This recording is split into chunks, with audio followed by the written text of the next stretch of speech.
Okay, this is the last bolt, guys, for the upper intake manifold, and it's all rusted out, so I don't know if I can take it out. I have to clean it first.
Lots of cleaning to do.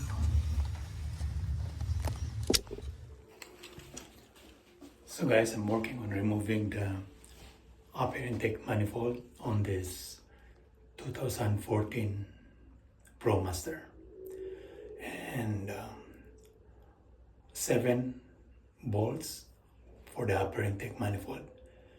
2 are rusted out.